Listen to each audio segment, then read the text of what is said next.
मंडळी, लग्नानंतर होईलच प्रेम या मालिकेचा आजचा म्हणजेच 23 ऑक्टोबरचा रिव्ह्यू तुम्ही ऐकत आहात आणि आजच्या भागामध्ये गोड सरप्राईज मिळणार आहे तुम्हाला आणि त्यातनं मालिकेचा नवीन प्रोमो जाहीर झालाय।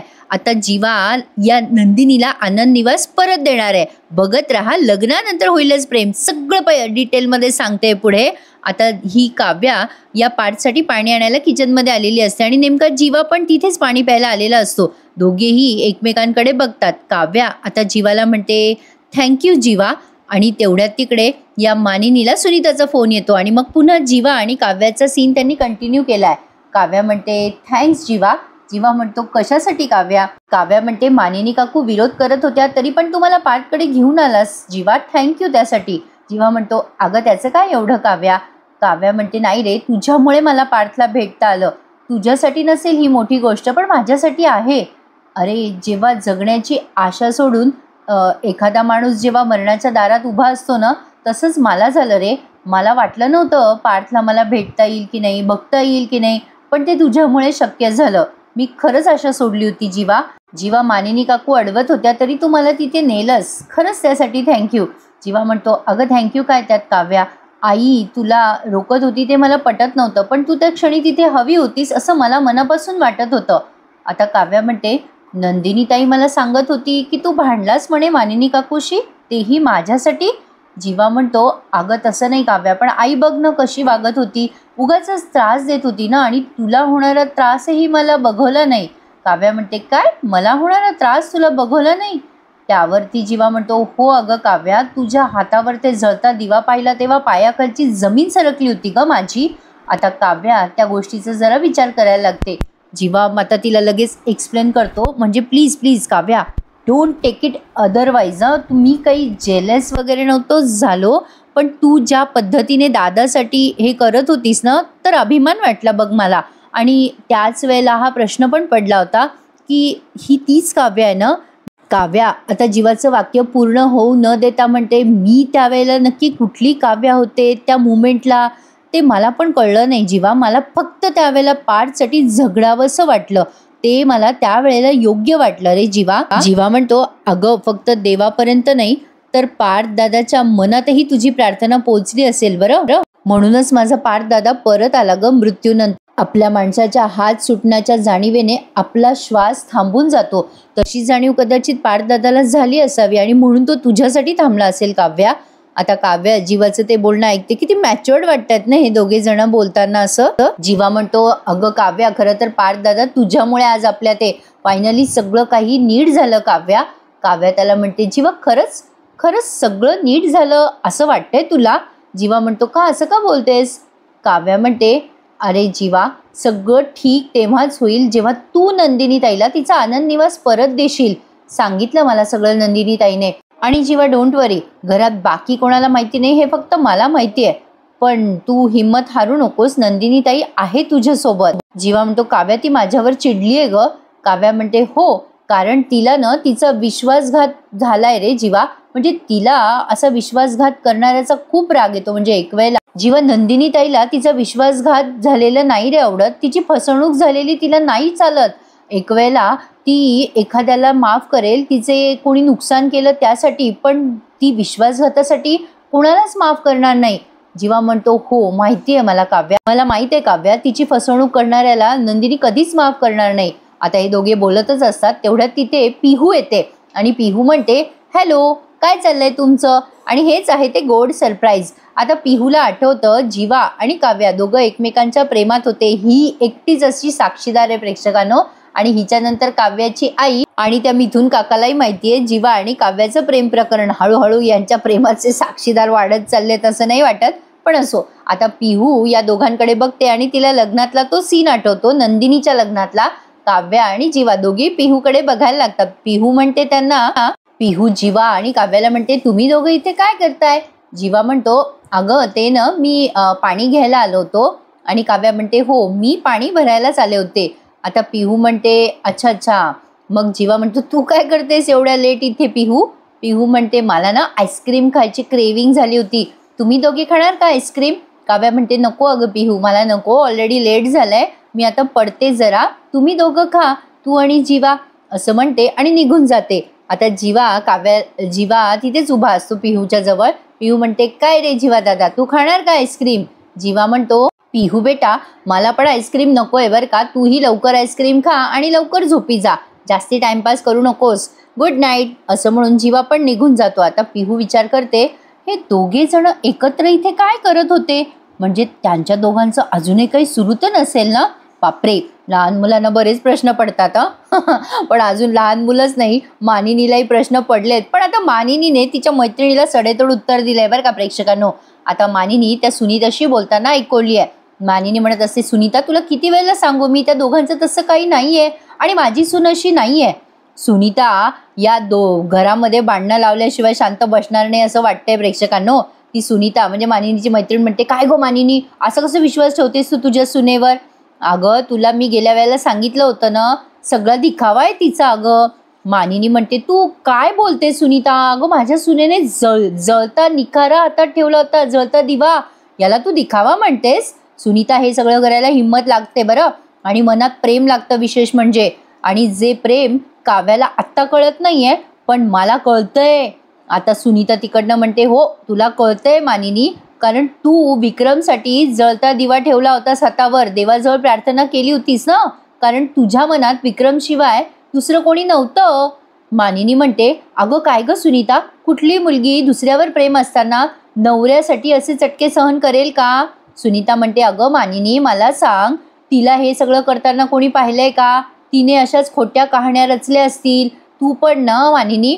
आता शेवटी मानिनी म्हणते, ए सुनीता, जाऊ दे ना बाई, कशाला या विषयावर बोलते, दे ना सोडून. त्यावरती सुनीता म्हणते, अगं मानिनी, गैरसमज नको करूस, मी काही तुझ्या सुनेबद्दल तुझ्या मनात विष नाही कालवते, पण बाई भविष्यात तुला चटका लागू नये असं मला वाटतं, म्हणून मी तुला जरा अलर्ट करते आणि सांगते, तू तुझा हट्ट सोडू नकोस, तिच्याशी नरमाईने अजिबात वागू नकोस मानिनी. तू या प्रकरणाच्या मुळाशी जा ना, मी तुला सांगते की. मानिनी लगेच म्हणते, काय गं, अगं सुनीता, तुझा दिवाळीचा फराळ झाला का गं? बाई, तू तर खूप बिझी असतेस ना, तुला वेळच नसेल मिळत फराळ वगैरे करण्यासाठी. म्हणजे तू घरी करतेस का बाहेरून करतेस ग फराळ? नाही बाई, तू खूपच बिझी आहेस ना. लगेच सुनीता म्हणते, मानिनी, विषय बदलू नकोस. अगं, विषय बदलून असे प्रश्न सुटतात का? माझं ऐक तू.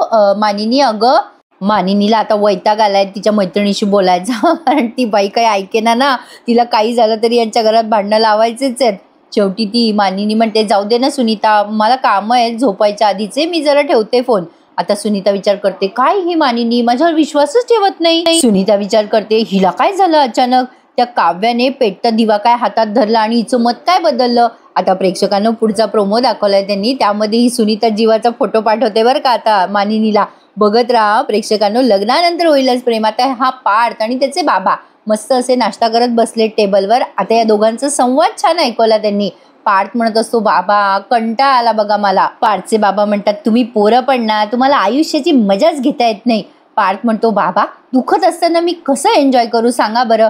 त्यावरती विक्रम म्हणतात, काय आहे ना, तुम्हाला समजत नाही. अरे पोरांनो, म्हणजे हे जे आजारपण वगैरे मिळतं ना तरुणपणात, कधी कधी ते तरुणपणात मिळालेलं बालपणाचं तिकीट असतं. लहान मुलं कसे कंतात, आई माझं दुखतं असे करतात की नाही, मग आई धावत धावत येते, ओले बाळा काय झालं काय झालं करून लाड करते ना. अरे मजा असते रे आजारपणाची. तसंच आता मोठं झाल्यावर पण कणत राहायचं. अरे म्हणजे सगळी माणसं अशी आजूबाजूला धावत जवळ येतात रे पार्थ. पार्थ लागतो हसायला. विक्रम म्हणतो, कसं कसं करायचं पार्थ? आई ग असं कण बरं तू. पार्थ म्हणतो, बाबा काही आपलं. विक्रम म्हणतात, अरे दाखव तरी मला, कसा कणतोस तू, दाखव ना. मग पार्थ जरा खोटं खोटं कणायची ऍक्टिंग करतो, आई ग माझं दुखतंय ग. मग आता विक्रम म्हणतात, जमलं जमलं तुला जमलं. विक्रम म्हणतात, अरे पार्थ असं आधेमध्ये जास्ती कणायचं आणि म्हणायचं, देवा आता नाही सहन होते रे. अरे पार्थ, हे आजारपण म्हणजे अटेन्शन मिळवण्याची मस्त संधी असते रे. आपण असं कणलं कुतलं की बायका बरोबर विचारतात, काय झालं, काही होतंय का तुम्हाला, काही त्रास होतोय का तुम्हाला, असं करणार डेफिनेटली. विक्रम खूपच मजेशीर आहेत ना. विक्रम म्हणतात, अरे मी असाच आधेमध्ये कणत असतो कधी कधी. त्यावर पार्थ म्हणतो, बाबा तुम्ही डेंजर आहात, आगीशी खेळताय बरं का तुम्ही, लक्षात ठेवा. विक्रम म्हणतात, अरे पार्थ, आपल्या डोळ्याच्या पाण्यात बायकोच्या रागाची आग विझून जाते रे. अरे भांडण पण करून घ्यायचे या काळात मस्त. अरे तिचे शस्त्र तिने टाकलेले असतात ना, कारण आपण दुखतो करतो ना. अरे ती नेहमीच तुला मला माफ करायला तयार असते. म्हणजे हे त्या पार्थला शिकवत आहे की कसं कसं स्वतःचे लाड करून घ्यायचे. विक्रम म्हणतात अरे बायका सॉरी म्हणायला तयार असतात रे अशा वेळेला. पार्थ म्हणतो जय हो गुरुदेव जय हो, या ज्ञानाच्या बदल्यात तुम्हाला काय हवंय काय बाबा. आता ते विक्रम म्हणतात आता कसं बोललास पार्थ. विक्रम खूप आगाऊ आहेत हा प्रेक्षकांनो. ते म्हणतात पार्थला अरे तू आजारी आहे ना तर तुझ्या फरमाईशी पूर्ण होतील. हे पार्थ बाजारात ना गाजर वगैरे आलेत रे, मला गाजराचा हलवा खायचा आहे. मी सांगितलं तर मानिनी ऐकणार नाही ना, तू सांग म्हणजे ऐकेल तुझं. अरे मलाही जरा फर्स्ट क्लास गाजराचा हलवा खायला मिळेल, आस्वाद मिळेल ना त्याचा. तेवढ्यात मानिनी आणि नंदिनी येतात आणि म्हणतात कसला आस्वाद घ्यायचा आहे तुम्हाला. त्यावर विक्रम म्हणतात अरे नाही नाही आस्वाद नाही, अगं मानिनी मी पार्थला सांगत होतो बायका किती हळव्या असतात ना. तेवढ्यात जीवा पण आलाय बरं का नाश्ता करायला. आता लगेच विक्रम म्हणतात तुला सांगतो पार्थ, घरातल्या बायका हसत असल्यानं की घर प्रसन्न वाटतं बघ. हे मात्र बरोबर बोलले हा विक्रम. जीवा आल्या आल्या त्याचा नाश्ता वाढून घेत असतो तेव्हा त्याच्या हाताला दुखापत झालेली सगळ्यांना दिसते. आता सगळेच विचारतात काय रे. आता आधी मानिनी विचारते काय रे जीवा, अरे हाताला काय लागलंय तुझ्या. विक्रम पण म्हणतात काय रे जीवा, अरे केवढं लागलंय ते. आता जीवाने काल मारामारी केली ना त्यामुळे त्याच्या हाताला लागलंय, पण तो आता काहीतरी विषय टाळतो आणि म्हणतो काय झालं, सकाळी कपाट सरकवताना जरा लागलं, हात चिबटला माझा. विक्रम म्हणतात कसा रे तू धांदरट रे जीवा. पण अगं नंदिनी आपल्या पारच्या आजारपणाच्या धावपळीत राहिलंच विचारायचं कशी झाली का आनंद निवासची अॅनिव्हर्सरी. आता नंदिनी म्हणते हो तशी छान झाली बाबा अॅनिव्हर्सरी, आणि जरा पडझड झालीये, काम निघालंय थोडं आनंद निवासमध्ये, पण जीवा आहेत ना बघतील ते, निश्चिंत आहे त्यामुळे मी. आता लगेच विक्रम स्माईल करतात आणि नंदिनी आपलं मानिनीकडे बघतात. लगेच वसू आत्या मध्ये खडा टाकतात बरं का. दोघी येऊन बसल्यात मायले की तिथे. वसू आत्या म्हणतात काय ग असं काय काम निघालं ग नंदिनी आनंद निवासचं. आता नंदिनीला खरं तर ते सांगायचं नाहीये पण मुद्दा मी बोलायला लावते वसू आत्या. रम्या लगेच म्हणते फार दुखापट नाही ना झाली. विक्रमला येतो राग. आता रम्या पण म्हणते काय ग काय पडलं ग आनंद निवास मध्ये. मग शेवटी विक्रम म्हणतात काय करायचंय त्यांचं ते बघून घेतील ना. मग वसू आत्या म्हणतात जाऊ दे बाबा मी काही बोलतच नाही घरात, आता कोणाला काही विचारतही नाही, मूग गिळून गप्प बसते. आता लगेच मानिनी म्हणते ताई घ्या ना पोहे खा तुम्ही. आता त्या वसू आत्याचं तोंड बंद करायसाठी म्हणते ती. आता लगेच नंदिनी म्हणते आले मी. लगेच रम्या म्हणते अगं म्हणजे गेस्ट रूम मध्ये बघितलं मी काव्याला. अगं कुठे आहे ग काव्या. तेवढ्यात काव्या येते तिथे. मग लगेच रम्याला प्रश्न पडतो ही कस काय पाठच्या रूम मधून आली. रम्याला लगेच जळफळाट होतो बरं का. रम्या विचारते काय ग काव्या तू पाठच्या रूम मधून आली. अगं नाही म्हणजे तू गेस्ट रूम मध्ये शिफ्ट झाली होतीस ना म्हणून विचारलं. मग काव्या म्हणते अगं असं काय करतेस रम्या, ही माझी पण रूम आहे. अगं ब्रेकिंग न्यूज, मी माझ्या रूम मध्ये शिफ्ट झाले. पार्थ आता स्माईल करायला लागतो. वसू आत्याला लगेच कसं तरी होतं. वसू आत्या म्हणतात नाही ग पार्थमुळे तुला अभ्यासासाठी डिस्टर्ब होत होता ना म्हणून तू शिफ्ट झाली होतीस ना. लगेच काव्या म्हणते छे हो वसू आत्या, हे तुम्हाला कोणी सांगितलं की मला पार्थमुळे डिस्टर्ब होत होतं. त्यावर वसू आत्या म्हणतात नाही ग मी असाच अंदाज बांधला ग काव्या. लगेच काव्या म्हणते काय हो वसू आत्या अशा कशा अंदाज बांधता हो तुम्ही. मला तर असं वाटतं की तुमचे अंदाज चुकीचे ठरवायलाच मी या घरात आली आहे.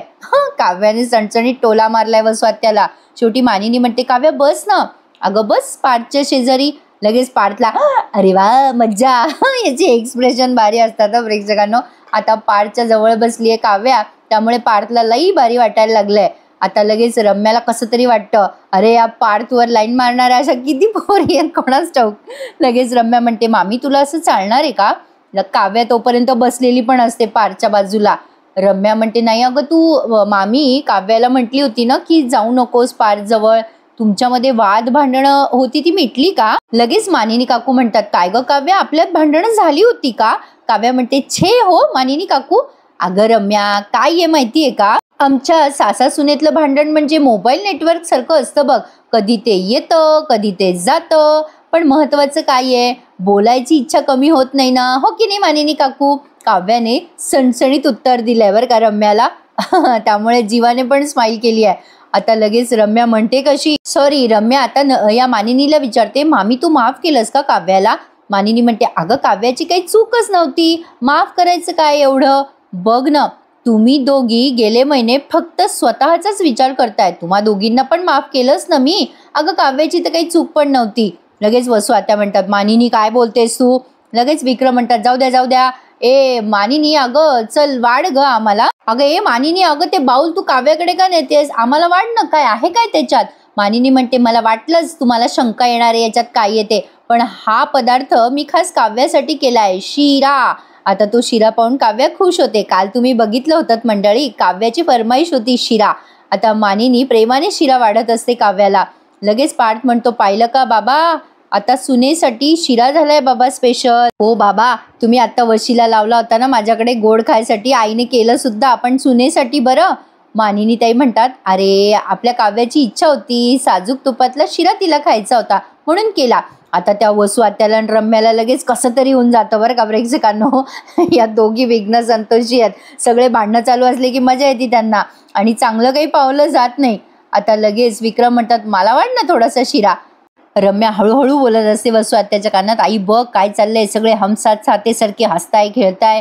वसू आत्या म्हणतात जाऊ दे ना, मानिनी आणि काव्यामधलं भांडण मिटलंय, आपल्याला काय करायचं. ती नंदिनी पण जीवाला काही बोलत नाही, काय प्रकारे ना शोधायला पाहिजे रम्या. आता तेवढ्यात या मानिनी काकू जीवाला म्हणतात काय रे जीवा तू काही खातच नाहीस नीट. आता जीवा मानिनीकडे बघणार तेवढ्यात त्याचा मोबाईल वाजतो. आता त्याच्या मोबाईलवर मिथून काकाच्या मोबाईलवरनं फोन आलाय.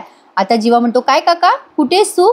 अगं काय पिहू तू, अगं तू काय घरातल्या घरात फोन करतेस. बरं बरं आलो आलो थांब आलो. आता जीवा नाश्ता करता करता उठून जातो पिहूकडे, त्याला पिहूने फोन केलाय. मानिनी म्हणते अरे खाऊन तरीच जा. आता जीवा म्हणतो अगं आई पिहूला काहीतरी काम आहे, मी आलोच हं.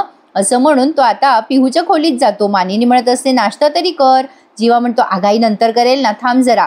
असं म्हणून आता तो पिहूच्या रूम मध्ये गेला. आता पिहूने का बोलवलं असेल याचा प्रश्न पडला असेल ना तुम्हाला, मलाही पडला होता. आता पिहूने तिच्या खोलीमध्ये भरपूर पसारा करून ठेवलाय. तिचं ना काहीतरी शाळेत कॉम्पिटिशन का फॅन्सी ड्रेसचं कार्यक्रम असं काहीतरी आहे. आता तो जीवा तो पसारा बघतो गेल्या गेल्या आणि म्हणतो पिहू अगं हे सगळं काय आहे, अगं एवढा पसारा माझ्या खोलीत पण नसतो. अगं हा पसारा चकाचक बाईने पाहिला ना तर आधी ती तुला झाडेल आणि मग या खोलीला. पिहू म्हणते कोण आहे आता ही चकाचक बाई. जीवा म्हणतो तुला माहिती नाही ना, बैस बैस खाली बैस, मी सगळं सांगतो तुला. तू मला आधी सांग की तू हा पसारा का केलायस पिहू. पिहू म्हणते अरे दादा उद्या माझ्या शाळेत फॅन्सी ड्रेसची कॉम्पिटिशन आहे आणि मला काय बनावं ते कळत नाहीये. बाबा म्हणताय की पोलीस बन. जीवा पिहूला म्हणतो अगं पिहू तुला काय बनायचंय. पिहू म्हणते मला ना अरे जीवा दादा मला प्रायव्हेट डिटेक्टिव्ह बनायचंय. जीवा म्हणतो वेडी आहेस का पिहू. अगं प्रायव्हेट डिटेक्टिव्ह साठी असे काही वेगळे कपडे नसतात. म्हणजे तू जर पोलीस झाली तर त्याचा वेगळा वेश असतो, सैनिक झाली तर वेगळा वेश असतो. म्हणजे काय असतं पिहू, महत्वाचं काय आहे बघ. हे वेगवेगळे युनिफॉर्म असतात ना ते मॅनेज होतील ग, पण सगळ्यात महत्वाचं तुझे ऍक्टिंग स्किल आहेत ते सगळ्यात महत्वाचं आहे. अगं तुला स्कूलमध्ये आणि कॉलेजमध्ये होतो ना मी, म्हणजे तुला गंमत सांगतो मी बेटा, अगं 1 से 1 रोल केलेत बरं मी. प्रत्येक वेळेला अगदी प्रत्येक वेळेला मला पहिल्या नंबरचं बक्षीस मिळालं बरं. अगं एकदा काय झालं होतं की मी माझ्या कॉलेजमध्ये ना मस्त असा रोल केला होता बघ. टीचर बनलो होतो मी, अशी दाढी वगैरे लावली होती, मिशी लावली होती, चष्मा बिष्मा घालून गेलो होतो मी. तुला सांगतो पिहू कोणाला कळलं पण नाही मी आहे म्हणून. अगं पिहू मी जेव्हा क्लासरूम मध्ये गेलो ना तेव्हा सगळे उभे राहिले गुड मॉर्निंग सर म्हणून मला म्हणायला लागले. आणि त्यावेळेला सगळ्यात जास्ती महत्वाचं काय होतं माहिती का, म्हणजे ज्या मुलाने माझ्यावर रॅगिंग केली होती ना त्या मुलाला असली अद्दल घडवली होती बघ मी, तुला काय सांगू. अगं असलं भारी वाटत होतं बघ. त्या पोराला असला बदडला ना मी, त्याला असं झालं होतं कुठून आला हे 1 दिवसाचा प्रोफेसर.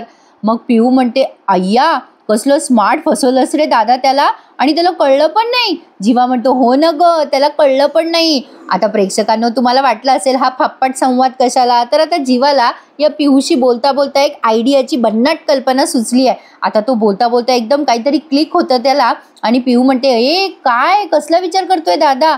जीवा म्हणतो काय झालं, अरे बच्चा तुझ्यामुळे ना मला माझ्या आयुष्यातलं सगळ्यात मोठं कोडं सुटून टाकलंयस तू, थँक्यू असं म्हणतो आणि त्याचा फोन घेतो बरं का. आणि फोनवरती तो कोणाला तरी कॉल करतो आणि म्हणतो हॅलो.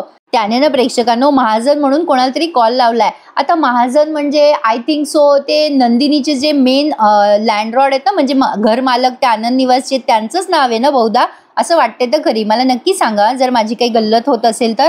आता पिहू विचार करते याचं तर कोडं सुटलं पण मी काय घालू उद्या.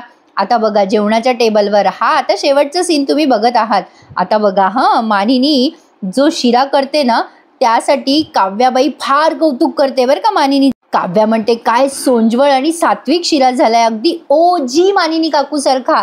ही आजकालच्या जनरेशनची भाषा आहे बरं का प्रेक्षकांनो, म्हणजे तसं आपण आजकालच्या जनरेशनचे आहोत म्हणा. नंदिनी म्हणते वा वा काव्या आणि आई, तुम्ही हसताना खूप गोड दिसता हा, अगदी दही भातासारखे आहात तुम्ही, शांत आणि मनाला गोडवा देणाऱ्या. हो की नाही बाबा. लगेच विक्रम म्हणतात बरोबर बोललीस तू हा नंदिनी. नाही म्हणजे या दही भाताला, अगं नंदिनी, या दही भाताला तळणीची मिरची सोबत आहे म्हणून बरं आहे, पण लाल भडक तिखट पडलं ना त्यात तमक तमक झालं रे बाबा. मानिनी म्हणते आहो जरा शिरा बेताने खा, पुरे करा आता. विक्रम म्हणतात हो गोडच होणार बाबा शिरा. आता काव्या नाही म्हणाली का, शिरा सोंजवळ गोड आणि अगदी ओजी मानिनी काकूंसारखा झालाय. मानिनी काकू आता लाजायला लागतात आणि आता काव्या आनंदाने प्रेमाने शिरा खाती आणि वसुआत्या जळ जळ जळतात यांच्या आणि यांच्या आनंदी आनंदगडे जिकडे तिकडे चोहीकडे अशा वातावरणात हा आजचा एपिसोड संपवला. आता पुढे बघा प्रेक्षकांनो, पुढच्या प्रोमोत नंदिनी सांगते कारण की 7 दिवसात आता आनंद निवास जाणार आहे. काव्याला सांगते ती सगळं आणि सांगते की जीवाने त्यांच्यासोबत मारामारी केली म्हणून हे सगळं झालं. काव्या म्हणते जीवाची जुनी सवय काही जात नाही असं ती नंदिनीला बोलते. तेव्हा नंदिनीला आश्चर्य वाटतं की ही अशी का बोलते, म्हणजे हिला कसं माहिती जीवाची जुनी सवय. आणि इकडे सुनीता जीवाला तिच्या कॅफेमध्ये बघते आणि जीवाचा फोटो आता या मानिनीला सेंड करत असते की हा काव्याचा बॉयफ्रेंड आहे. काय वाटतं प्रेक्षकांनो, या मानिनीला कळेल का जीवा आणि काव्याचं प्रेम प्रकरण. त्याच्या कॅफेमध्ये आला होता ना जीवा, तेव्हा तिने जीवाला बघितलं आणि तो फोटो सेंड करत असते जीवाचा ती. आता बघूयात पुढे काय घडणार आहे. तुम्हा सगळ्यांना आजच्या भाऊबीजेच्या खूप खूप शुभेच्छा. मला तरी असं वाटतं की इतक्यात काव्या आणि जीवाचं हे अफेअर होतं हे ते रिव्हील करणार नाही, पण बघूयात. आता प्रोमो धमाकेदार आलाय बरं का प्रेक्षकांनो. आता येत्या 2-3 दिवसातच जीवा नंदिनीला तिचा आनंद निवास परत करणार आहे आणि तेही 10 करोड अशी घसघशीत किंमत देऊन. पण आता जीवा काही प्रँक करणार का या इन्व्हेस्टर सोबत, म्हणजे जसं त्यांनी फसवलं जीवाला तसं जीवा त्यांना फसवेल का, हे बघणं ना खूपच औत्सुक्याचं ठरणार आहे. बघूयात, येणाऱ्या भागामध्ये आपल्याला कळेलच. आजचा एपिसोड छान होता की नाही, आवडला ना तुम्हाला, मग नक्की लाईक शेअर आणि सबस्क्राईब करायला विसरू नका आपल्या चॅनलला. प्रेक्षकांनो अगदी थोडे सबस्क्रायबर शिल्लक आहेत आपली 1 लाख फॅमिली पूर्ण करण्यासाठी. प्लीज प्रेक्षकांनो तुमच्या सपोर्टची आवश्यकता आहे. चॅनलला सबस्क्राईब करा, शेअर करा, जेणेकरून आपली 1 लाखाची फॅमिली लवकरच पूर्ण होईल. आवडतोय ना तुम्हाला माझ्या आवाजात रिव्ह्यू ऐकायला, तर मग नक्कीच चॅनलला सबस्क्राईब करा. भेटूयात मंडळी उद्या पुन्हा एकदा. तोपर्यंत टेक केअर. भाऊबीज आनंदात साजरी करा आणि मला नक्की कमेंटमध्ये सांगा तुम्ही भाऊबीज कशी साजरी केली. भेटूयात उद्या पुन्हा एकदा. तोपर्यंत टेक केअर. धन्यवाद.